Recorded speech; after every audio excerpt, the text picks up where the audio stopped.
Next chapter, progression. Now in progression we will be studying arithmetic progression and geometric progression. Okay, let's start with arithmetic progression. Now if a sequence an minus 1 minus an remains constant, okay, for all positive integers, then the terms of the sequence are said to be arithmetic progression. And the constant difference between two consecutive terms is called as a common difference. So let's look at this using some example. Now first, what is a sequence? Okay. Now suppose you have certain numbers or certain terms like this, 8, 10. Okay. This is called as a sequence, right? Or it can be anything. It can be minus 2, 1, 4, 7, 10. Okay. So it is called as a sequence. Okay. Now this first one. So here we have 2, then we have 4, 6, 8, 10, 12. So it is called as a sequence. Now look at this sequence.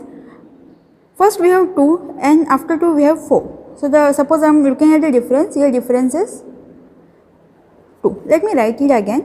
So we have 2, 4, 6, 8, 10, 12 and it will go on. The difference between these two is nothing but 2. Difference between second term and the third term, again here it is 2. If we go for third and fourth term, again this is 2. This is also 2. Here also 2. Because difference in this case, difference between every terms, every consecutive terms is nothing but 2. Now what is arithmetic progression? If a sequence an minus 1 minus an remains constant for all positive integers, then the terms of the sequence are said to be arithmetic progression. Now in this case, these are the terms of the sequence. Now this is your an, suppose a2 minus a1. What is a2 minus a1? It is 2. Okay, let me mark it. This is your a1, first term, second term, third term, fourth term, fifth term, sixth term, and it will go on. Now suppose difference, suppose we are finding difference, that is we are subtracting second term minus first term, what we are getting is 2. Then third term minus second term, also we are getting 2. Fourth term minus third term, it is 8 minus 6, again we are getting 2.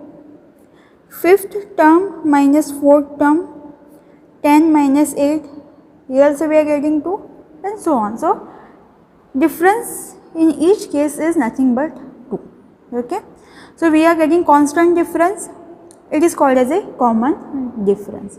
So it can be denoted using D. So what is your common difference? Common difference is nothing but 2. And suppose this common difference is constant throughout the sequence, then the particular sequence is called as a arithmetic progression. So basically this sequence, this 2, 4, 6, 8, 10, 12 is nothing but arithmetic progression, since its common difference is constant. Okay. Yeah. Now suppose we need to find seventh term here. First is 2, next is 4, then 6, 8, 10, 12. What will be seventh term? Seventh term is obviously is going to be 14. What will be next term? Yeah, it's quite obvious that it is going to be 16. Then it will be 18, 20 and it will go on, since we know the difference is 2. Now what if we have to find 100th term? Are you going to write all these terms? Yeah, it is quite tedious. So what we are doing is we are using a formula for finding any term in the given sequence. Okay. Now let me take the same example here. Suppose we have 2, 4, 6, 8 and 10. Okay. This is your a1, this is your a2, second term, third term, fourth term, fifth term. We are using these a's to represent the terms of the sequence. So what is a1? a1 is 2. What is a2? Second term, it is 4. a3 is 6. a4 is 8. a5 is 10. a6 will be 12 and it will go on, right? Now this A2,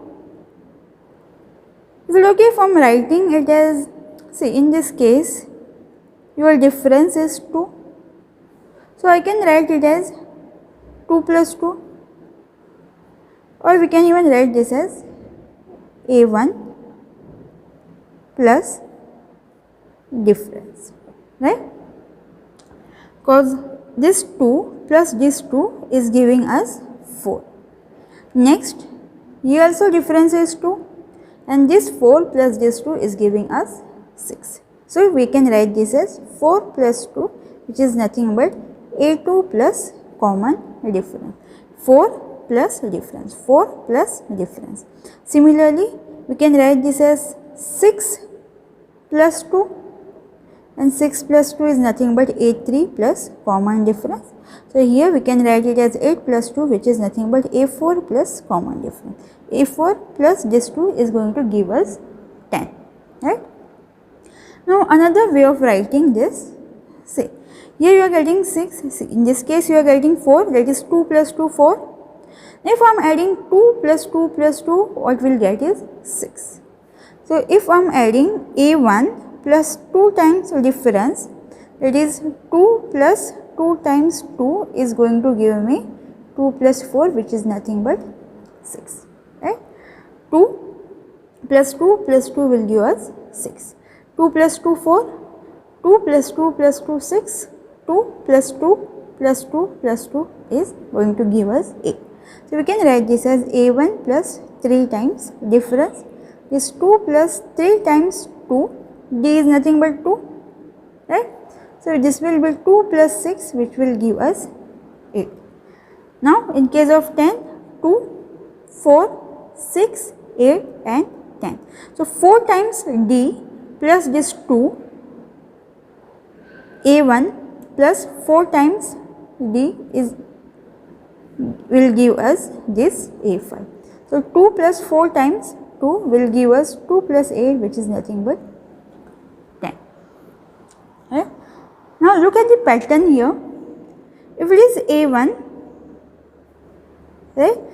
Yeah, suppose we have this A1, then A2 can be written as A1 plus D, or we can even write this as 1 times D. It does not make any difference.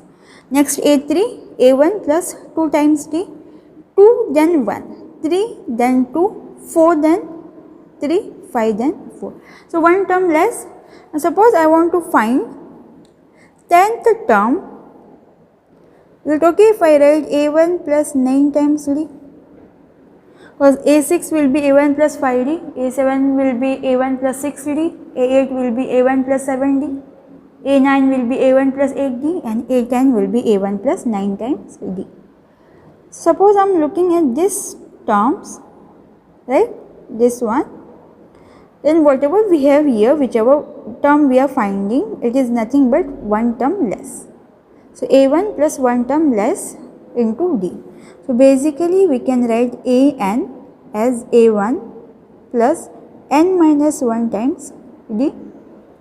Because if I am finding A1, let me write it here, if I am finding A1, it is, sorry, A2, A1 will be A1 itself, right, or let me take A1. So, your n in this case is 1, so this will be 1 plus 1 minus 1 into D.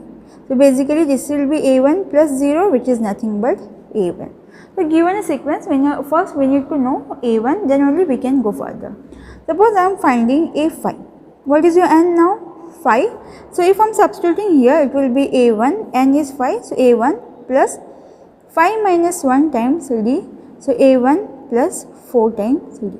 So, what is A5? A1 plus 4 times D. So, given any n, suppose I want to find A100. This will be A1 plus 100 minus 1 times D.